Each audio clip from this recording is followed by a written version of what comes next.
쓰지요. 그래서 사실은 그 묘사라고 하는 의미는 그 내용 그 자체를 그대로 똑같이 해야 된다는 의미로 묘사라고 하는 표현을 쓰는 것이 아니고 그 내용을 통해서 우리가 어떤 것을 추구해야 되고 어떤 삶으로 살아가기를 힘써야 되는지 뭐 어떤 그런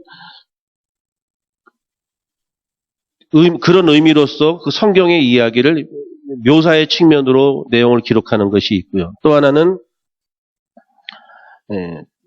처방 말 그대로 이렇게 해야 된다 라고 하는 측면으로 성경에 기록되어진 부분들이 있거든요. 그런데 왜 제가 이 말씀을 드리는가 하면 묘사인데 마치 이렇게 처방인 것처럼 이렇게 해야 된다고 강조하는 경우들을 제가 종종 봤거든요.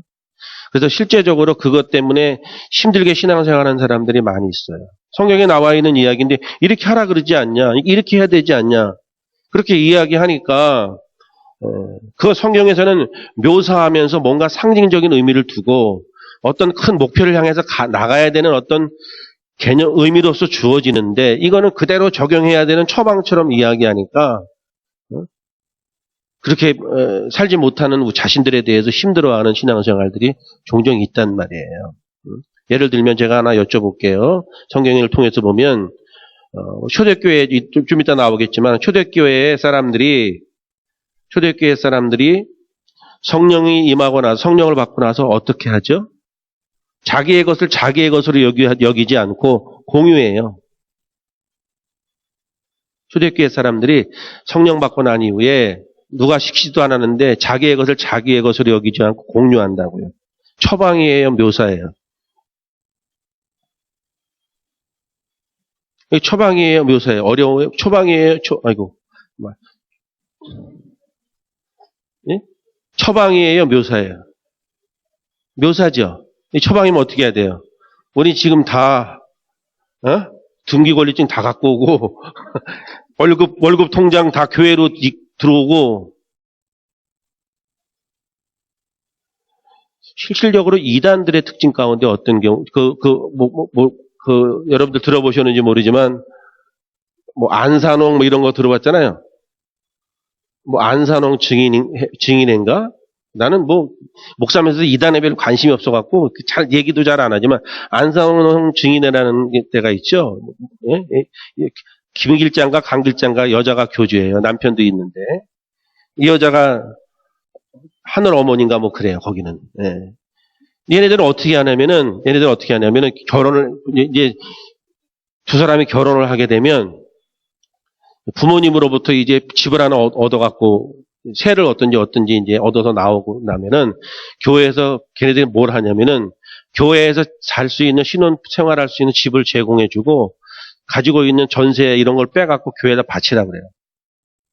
걔네들이 일본이 그거야. 그러면 돈을 갖다 교회에다 바쳤기 때문에 바치고 교회에서 마련해 준 집에서 이제 사니까 먼저 돈을 어땠다고? 다 바쳤잖아. 그러면 거기가 싫어도 이사 가고 싶은데 마음대로 이사 갈 수 있어요, 없어요? 다 바쳐 돈이 없잖아. 그래서 그때부터 코가 끼는 거야. 불만이 있고 뭐 그래도 그런 거거든요. 그리고 이제 무슨 월급을 타고 가나 그래도 하여튼 그래요. 거기 교역자들도 있으면은 예를 들면은 월급도 어느 정도 주고선 주지 않고 안산홍 증인회가 이제 그 물질 같은 거를 이단들의 특징은 거의 물질로 묶어요.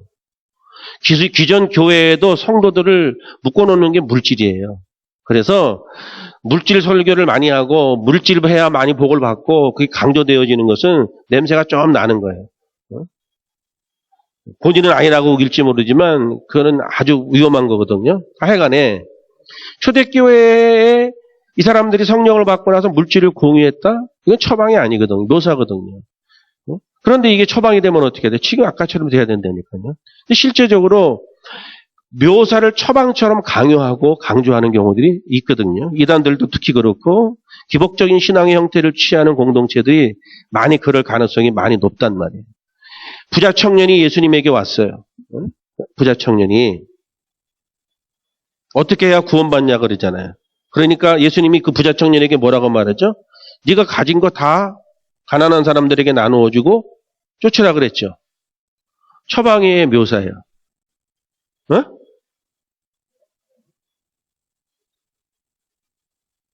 이건 처방의 묘사예요. 이것도 묘사예요. 왜 묘사인가 하면 이 사람은 물질을 갖지 말아야 될 문제가 아니고 물질을 최고의 가치로 여기 예수님이 이 사람은 예수님 때문에 물질을 포기할 사람으로 못 본 거예요. 그렇죠? 그래서 그렇게 얘기하는 거잖아요. 만약에 그렇다 그러면 우리도 또 어떻게 해야 돼? 다 하나님 앞에 다 내고 묘사란 말이에요. 이런 것들은. 응? 그래서 이 묘사와 처방을 구분하지 못하면은 안 된다거든요. 그래서 이런 것들은 사실은 뭐예요? 사랑해라. 예를 들면 뭐 구제해라. 이웃을 돌봐라. 이런 차원에서 이런 것들을 설명하는 거죠. 그런데 사람들이 하나님을 믿으면서도 나눌 줄 모르고 자기밖에 모르고 이웃을 돌볼 줄 모르고 교회 공동체 안에서 서로 누군가 어려움을 당할 때 살피지도 못하고 뭐 그렇다면은 그런 삶을 살아가라고 하는 측면으로 이런 것들을 묘사하는 거예요. 성령 받고 하나님의 은혜를 받은 사람들이라면 그런 모습들이 삶에 드러난다는 것을 상징적으로 보여주는 것. 그런 것들이 이제 묘사적인 개념들이거든요. 여러분들이 그래서 성경을 읽을 때 그런 것이 혼동돼서는 안 된다. 그걸 먼저 말씀을 드리겠습니다. 사도행전 2장 42절 한번 찾아보시죠. 사도행전 2장 42절 다 같이 시작. 그들이 사도의 가르침을 받아 서로 교제하고 떡을 떼며 오로지 기도에 힘쓰니라. 자, 지금 이제 교회 생활의 첫 번째가 초대교회 교회 공동체가 생기고 나서 그들이 무엇을 하고 있었는지를 이야기해 주는 것이 이제 42절이거든요. 가장 처음에 뭐가 나오죠? 그들이 가르침을 받았다 그러죠? 가르침을 받았다, 받음. 그 다음에 등장하는 것이 뭐죠? 교제. 그 다음에 뭐가 나와요? 예? 떡을 떼며. 그 다음에 전혀. 네? 자, 가르침을 받았다라고 하는 것은 무엇을 의미하는 거죠? 뭐 결국은 말씀이죠. 그렇죠? 말씀이고 교제라고 하는 것은 뭘 말해요? 교제라고 하는 것은 펠로우십, 마음을 같이함.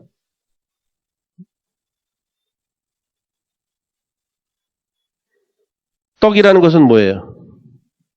네?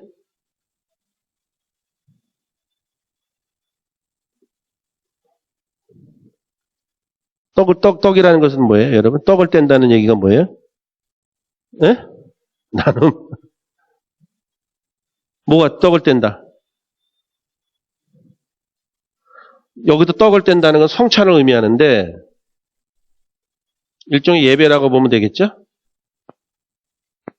떡을 뗀다는 건 성찬의 개념이고요. 그렇죠? 그 다음에 뭐예요? 기도. 말 그대로 기도지. 응? 지금 네 가지를 얘기하죠? 교회 공동체 안에 정상적인 신앙 성장과 또한 건강한 교회 공동체를 유지하기 위해서 필요한 것이 네 가지라고 보면 되겠죠? 가장 첫 번째가 말씀이에요. 말씀. 말씀이 가장 강조되어져야 돼요. 교회의 크기의 교회 크기에 관계없이 교회는 이게 늘 강조돼요. 그 다음에 뭐예요? 펠로십. 성도가 서로 마음을 같이 해야 되는데. 다 여기 공동체가 무슨 이익 공동체가 아니고 희생과 섬김의 공동체이기 때문에 이것을 갖기가 쉽지 않아요. 그것을 이 마음을 같이 할 수 있는 유일한 방법이 뭘까요? 마음이 흐트러지지 않고 하나가 될 수 있는 유일한 방법이 뭘까요?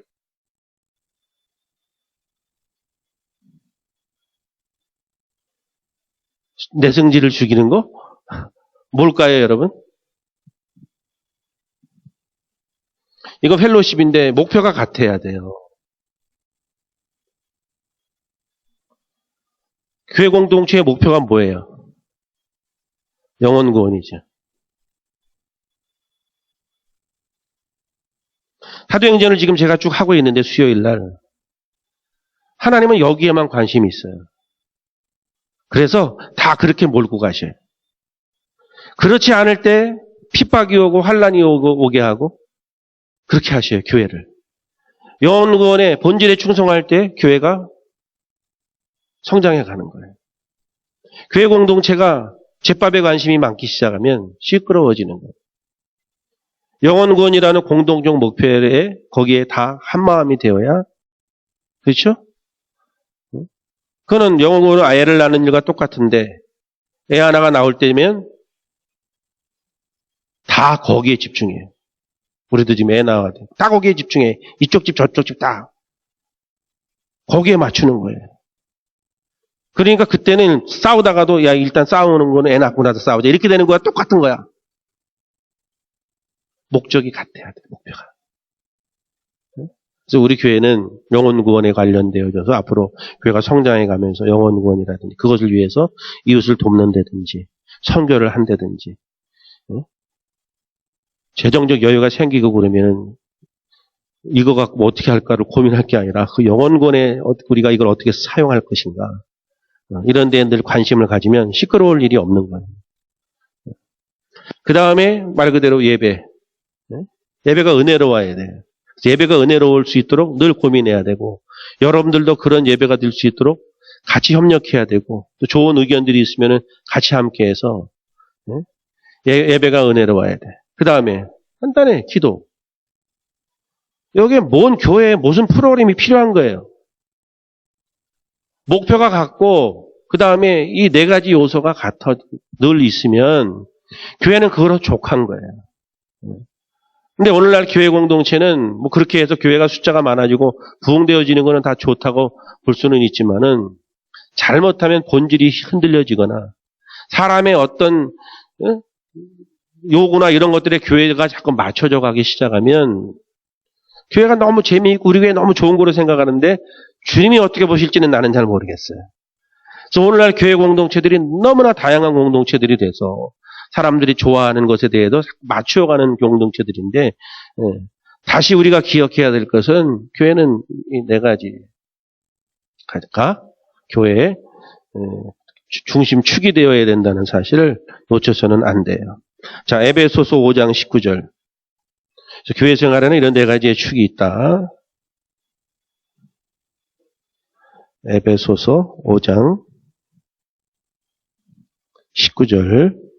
다 같이 시작. 찬송과 신령한 노래들로 서로 화답하며 주께 노래하며 찬송하며. 찬양이죠? 찬송. 이 찬송은 교회 공동체가 생기면서부터 실천되어져 온 것이 찬송이에요. 그래서 교회는 이 찬양이 너무 중요한 거예요. 이 찬양이 너무너무 중요한 거예요. 그래서 구약 성경에서도 시편에다가 곡을 붙이는 경우들 여러분들이 잘 아시죠? 이스라엘 사람들이 시편에다 곡을 붙여갖고 하나님 앞에 나아갈 때 곡을 부르면서 나아가는 거거든요. 화려한 음악들은 아니지만 그 어떤 시조 같은 그런 운율이 이어 있는 그런 말씀에다가 그런 것을 붙여갖고 이제 하나님께로 나아가는 거예요. 곡을 붙인 거예요. 그래서 이 사람들이 소리로 내서 부르고 뭐 허밍으로 하든지 뭐 이렇게 하면서 그리고 초대교회 때는 이런 얘기 있죠. 예배를 드리다가 성령의 은혜가 임하는 경우들이 너무 많으니까 갑자기 예배를 막 드리다가 현주가 은혜가 너무 충만해져 갖고 지가 일어나 갖고 막 자기 나름대로 막 찬양을 하는 거야. 찬송가 1장도 아니고 10장도 아니고 5장도 아니고 본인이 만든 찬양을 하는 거야. 이것이 초대교회의 찬양이에요. 찬송의 유래거든요. 근데 그런 것들이 시간이 지나면서 교회의 한 형태로 성경에도 나오는 그룹들이 이제 찬양대가 쓰고 찬양이 곳곳에 이게 담겨져 있는 것이 그런 의미로서 찬양이거든요. 그래서 유명한 음악가들이 다 교회에서 신앙인들 가운데 등장하는 것은 그런 영감 있는 찬양들을 많이 받고 부르고 신을 향한 어떤 거니까 이건 우리 이 일반 대중음악에서도 주제가 다 뭐예요? 대중음악의 주제가 뭡니까? 다 사랑이잖아. 그 사랑이라는 주제에도 어마어마한 곡들이 나오는데 하나님을 향한 사랑이니까 그 깊이는 이름 말할 수 없는 거지. 근데 애들도 여러분 기분 좋으면 찬양 한 잔, 이러죠? 우리 지호도 기분 좋으면 그냥 무릎을 떨어 이렇게 막 춤을 추는 거야. 예? 이게 어쩔 수가 없는 거예요. 하나님이 우리를 그렇게 만드세요. 하나님을 찬송하고 찬양하고 기뻐할 수 있도록 만들었거든요.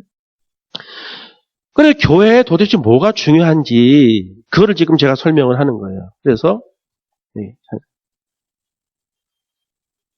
찬양은 과해도 괜찮아. 어떻게 하면 하나님을 기쁘게 찬양할 수 있는가를 연구해야 돼.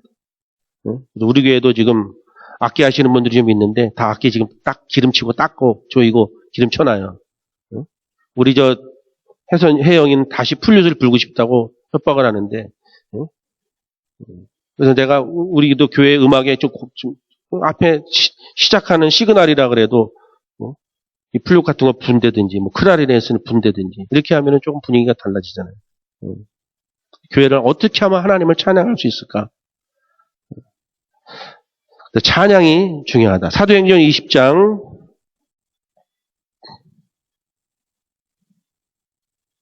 7절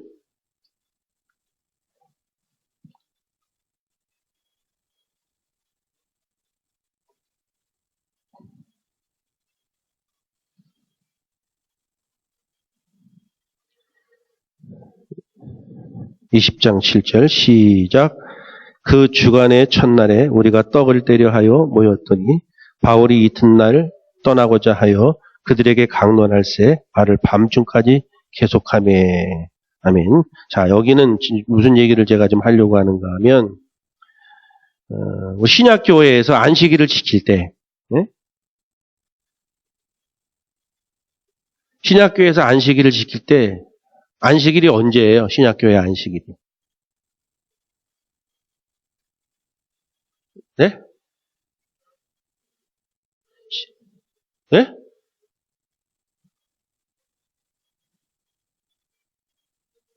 그러니까 이단에 빠진다니까. 금요일 저녁부터. 그렇죠? 금요일 저녁부터 언제까지예요? 토요일 저녁까지. 지금 안식교는 언제 드려야 된다 그래요? 지금 안식교 애들은 토요일을 주장하죠? 간단하죠? 틀렸네? 이스라엘 사람들이 안식일을 지킬 때 금요일날 저녁부터 지키는 거예요. 그때부터 가스불도 끄고 교통도 그 정통 유대인들이라 그랬죠, 제가. 지금 이스라엘에도 정통 유대인이 있고 세속 유대인이 있다 그랬죠. 세속 유대인들은 직업도 다 갖고 다 할 거 다 하고 살고 정통 유대인들은 빵 모자 쓰는 사람들은 지금도 까만 옷 입고 완전히 이 철저하게 지키거든요. 금요일 저녁부터 토요일 저녁까지 주일에 저녁까지 했거든요. 그런데 여기는 뭐라 그래요? 그 주간의 첫날에. 그러니까 안식 후 첫날이라는 거거든요. 언제 모인 거야?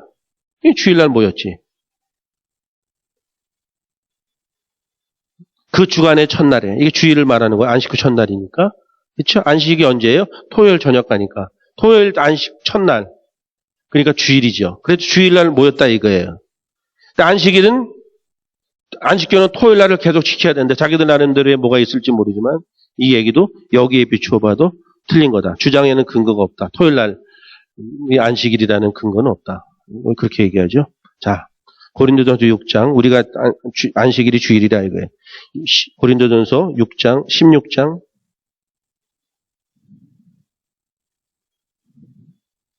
2절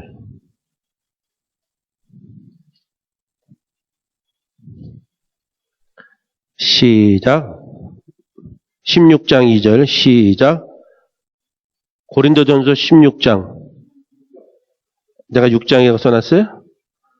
16장 어떻게 이렇게 또 그렇게 학구적이시네.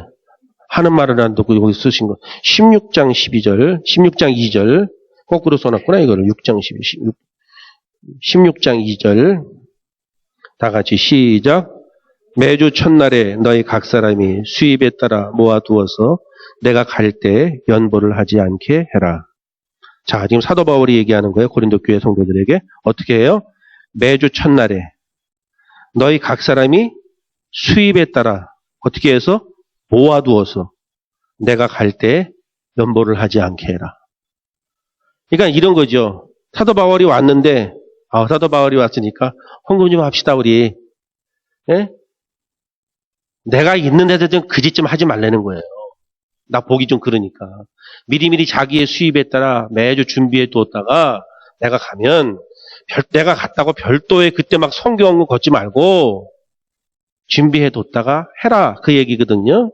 그러면 이 이야기는 뭐냐면 사도 바울이 이야기할 때 지금 제가 헌금 얘기하는 거예요. 교회 생활 가운데 헌금이 큰 비중을 차지하기 때문에 사도 바울이 이야기하는 것은 뭐냐면 헌금하는데 헌금의 원칙이 뭐라고 표현하는 거예요? 정기적이고 그 다음에 뭐라 그래요? 미리 준비하고 그 다음에 또 뭐가 있어요?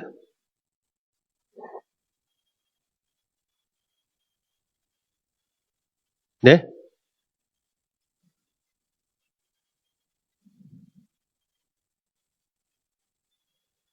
매주 첫날에 이렇게 표현했죠? 이게 정기적이죠? 그 다음에 모아두어서 이거는 준비하라는 거고 또 뭐가 있어요? 네? 수입에 따라, 형편에 따라.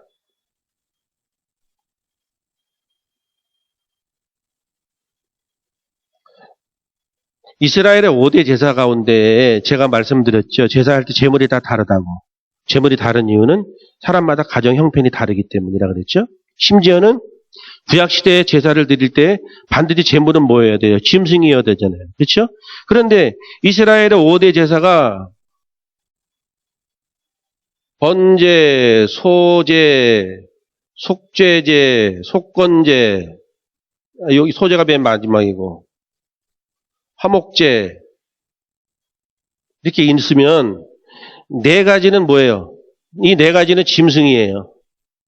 짐승. 짐승도 뭐 소라든지 양이라든지 염소라든지 심지어 비둘기까지 있거든요. 이거는 뭐야? 식물이야. 구약에 제사를 드리는데 살아있는 짐승으로 드려야 되는데 소제까지 식물로 드리는 것까지 허용하셨다는 거거든요. 왜 그렇죠? 비둘기 한 마리 없는 사람도 있잖아. 밀가루 한 옵이라도 떠다가 드린다는 이 의미거든요. 형편에 따라라는 의미예요. 그렇죠? 그리고 미리 준비하고 정기적이고 그렇게 헌금을 드리는 것이 헌금에 관한 개념이거든요. 그래서 교회 공동체에서도 신앙생활할 때 내느니 안 내느니 뭐 이런 고민보다는 내대 뭐 안 내는 못 내는 경우는 그는 개개인에 대한 문제니까 내가 하나님 앞에 헌금을 드린다는 신앙을 가지고 있다면 정기적이고 그렇죠? 미리미리 준비하고 형편에 따라서 그렇게 드려져야 하나님이 받으시지 않을까요? 그렇죠? 그래서 막 제가 말씀드리잖아요. 기분 좋아서 일본 말로 기마이 쓰듯이 기분 좀 많이 좋으면 드리고 뭐 기분 별로 안 좋으면 드릴 일이 있는데도 안 드리고 그런 식으로 하나님한테 하는 것은 애들한테 용돈 주시지 그렇게 하는 것은 옳지 않다 그랬죠. 그래서 희생이 들어가야 된다는 얘기를 늘 했잖아요. 자, 그 다음에 11조에 관한 이야기 잠깐 하고 넘어가죠. 말라기서 3장 7절에서 12절. 요즘에 11조 논란이 좀 있고 그래서 잠깐 하고 넘어갈게요. 성경 공부하니까. 3장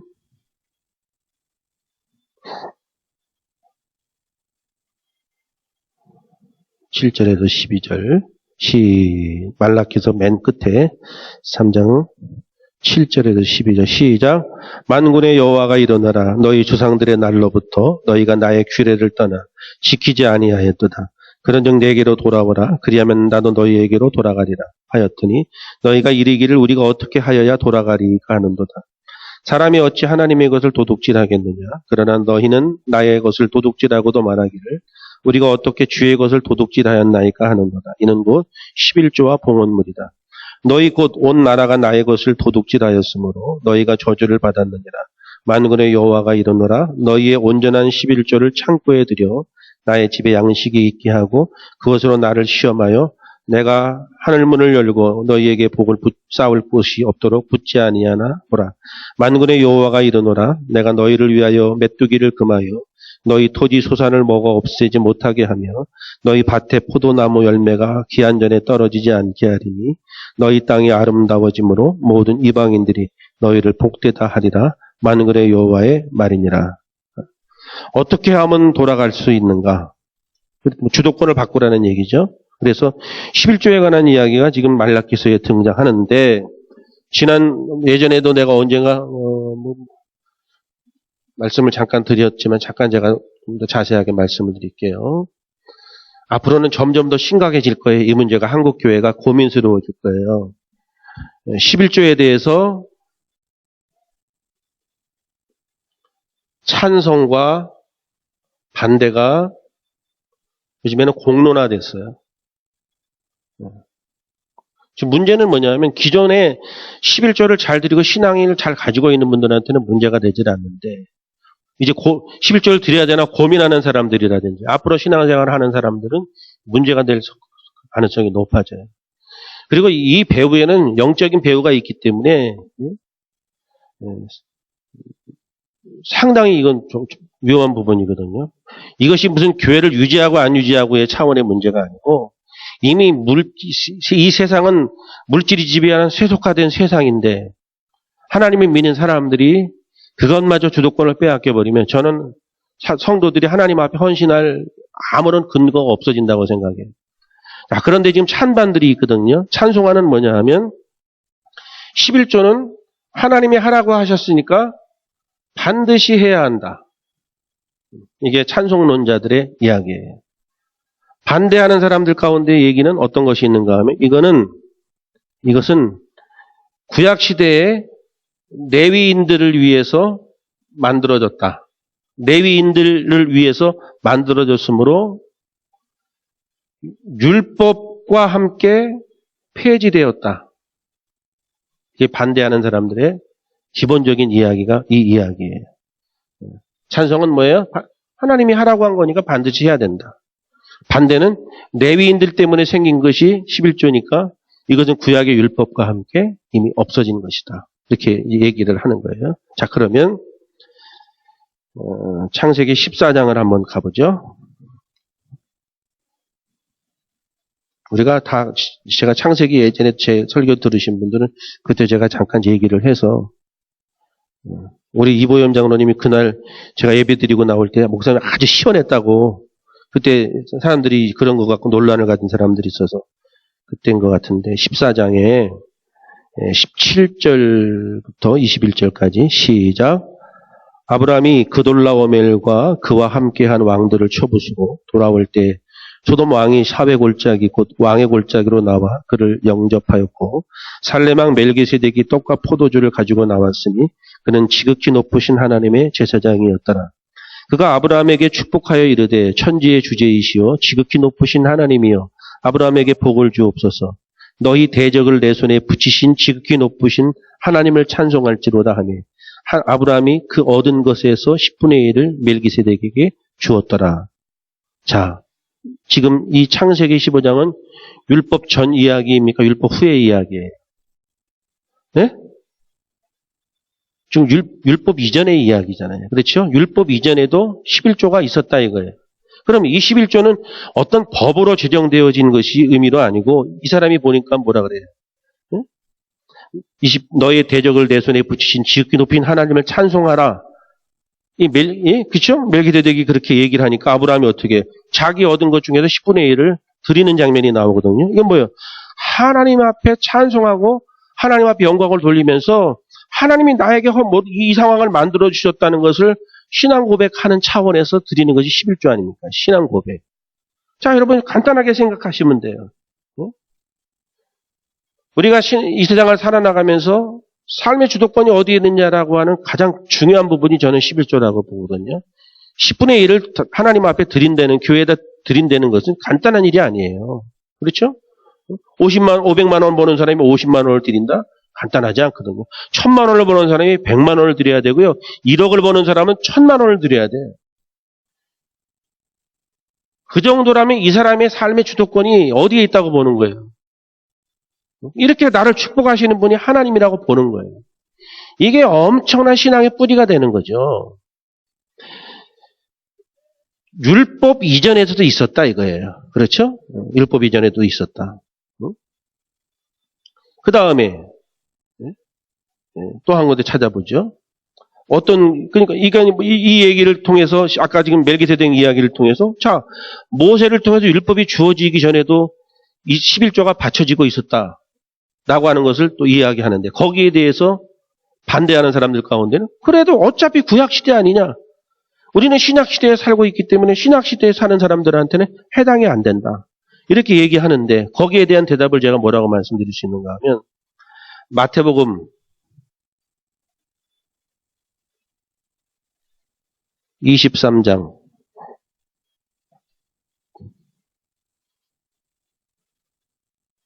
23절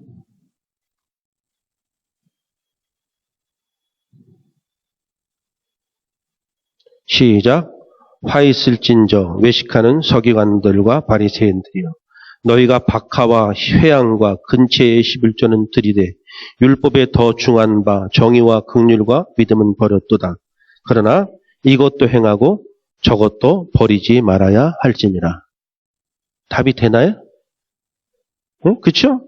바리새인들한테 예수님이 좀 화내시는 장면이죠. 너희가 박하와 회양과 근처의 11 율법이 얘기해준 그거는 다 하는데 율법에 더 중한 바 정의와 긍휼과 믿음은 버렸다. 니네들은 율법적 행위만 하지 믿음도 없지 싸가지도 없지 인격도 그 모양이지 니네 그렇게 살면 안 돼 라고 이야기하면서 뭐예요? 그러나 이것도 행하고 저것도 버리지 말아야 되지. 그렇죠? 예수님이 지금 이렇게 말씀하시잖아요. 그래서 예수님이 이 바리새인들을 향해서 잘못된 자세로 살아가는 삶을 나무라시는 장면이지 11조 자체를 하지 말라고 얘기하는 것이 아니잖아요. 신약이 이렇게 얘기하잖아요. 그렇죠? 그런 이야기들을 지금 이제 많은 사람들이 논란이 되고 그러는데 뭐 선택이에요. 강요가 아니고. 그렇죠? 우리가 알아서 하는 일이에요. 그러나 제가 이런 이야기들 지금 설명을 드리는 거예요. 그걸 기억하시면 되겠습니다. 자, 고린도후서 9장 6절에서 12절. 교회 생활에 다 중요한 부분들이기 때문에 얘기하는 거. 고린도후서 9장 6절에서 12절. 다 같이 시작. 이것이 곧 적게 심은 자는 적게 거두고 많이 심는 자는 많이 거둔다 하는 말이로다. 각각 그 마음에 정한 대로 할 것이요 인색함으로나 억지로 하지 말지니 하나님은 즐겨내는 자를 사랑하시느니라. 하나님이 능히 모든 은혜를 너희에게 넘치게 하시나니 이는 너희로 모든 일에 항상 모든 것이 넉넉하여 모든 착한 일을 넘치게 하게 하려 하심이라. 기록된 바 그가 흩어 가난한 자들에게 주었으니 그의 의가 영원토록 있느니라 함과 같으니라. 심는 자에게 씨와 먹을 양식을 주시는 이가 너희 심을 것을 주사 풍성하게 하시고 너희 의의 열매를 더하게 하시리니 너희가 모든 일에 넉넉하여 너그럽게 연보를 하면 그들이 우리로 말미암아 하나님께 감사하게 하는 것이라. 자, 쭉 나오죠? 자, 여기도 보면은 헌금의 원칙 가운데 뭐라고 나오는가 하면 많이 심은 자는 많이 거두고 적게 심은 자는 적게 거둔다. 심은 대로 거둔다. 그게 원칙이에요. 그 다음에 또 하나 이야기하는 것은 감사의 표시다. 네? 내가 그래도 명색이 교회 몇 년 다녔는데 그래도 그냥 그런 식으로 하나님 앞에 드리는 것이 아니라 감사의 표시다. 그래서 이것은 무슨 의미인가 하면 하나님과 나 사이에 오고 가는 일종의 정과 같은 거예요. 그런 감정의 표시예요. 주고받는 정이잖아. 응? 그렇게 되면 어떻게 한다는 거예요? 드리기를 즐거워하고 심기를 기뻐하는 자들은 하나님의 뜻에 따라 사용하기 때문에 하나님이 채워주신다는 거예요. 그러니까 그 믿음이 있어야 드릴 수 있는 거예요. 그 다음에 마지막에 이야기하고 있는 것은 뭐냐 하면 물질이 이렇게 있으면 내가 먹을 양식이 있고 뭐가 있대요? 심을 씨가 있대요. 성경에 지금 이야기하죠? 내가 먹을 게 있고 심을 게 있다는 거죠. 여기 지금 보면은 그렇죠? 10절에 보니까 심는 자에게 씨와 먹을 양식을 주시니가 너희 심을 것을 주사 풍성하게 하시고 너희 의의 열매를 맺게 한다. 저 언젠가도 말씀드린 적이 있는지 모르겠는데 종자씨 있죠. 종자씨. 종자씨가 뭔지 아시죠? 내년에 농사 지으려고 놔둔 거 아니에요. 그런데 가뭄이 들어갔고 먹을 게 그거밖에 없어. 그거 먹어야 돼요? 어떻게 해야 돼요? 지금이라면 뭐 공부 시간이니까 먹으면 안 된다고 얘기할지 모르지만 당장 지금 애가 막 밥 달라고 울고 난리 나고 집안 지금 먹을 게 아무것도 없고 한 이틀쯤 굶고 나면 일단 먹고 보자 그럴지도 모르거든요. 그런데 심을 씨는 절대로 먹지 말아야 된다. 그래서 하나님이 우리에게 주신 물질 가운데에는 먹을 것이 있고 심을 게 있다 이거예요. 이런 부분들에 대한 여러분 분명한 것이 있어야 여러분들은 물론이고 자녀들이 그런 물질에 대한 것이 물질을 통해서 정확하게 하나님을 이해하게 돼요. 사람은 물질은 안 가르쳐줘도 애들이 금세 배우는 게 거짓말하는 거하고 돈이 어느 게 큰 돈인지 그런 건 가르쳐 저절로 알게 돼요. 세상 자체가. 그런데 그 드려지는 물질이 이렇게 하나님 앞에 부모가 연보 생활하고 이런 것들을 잘 보면서 그대로 부모가 자식들이 배우는 거거든요. 근데 그것이 제가 생각을 할 때는 신앙의 50%를 더 차지해요. 그게.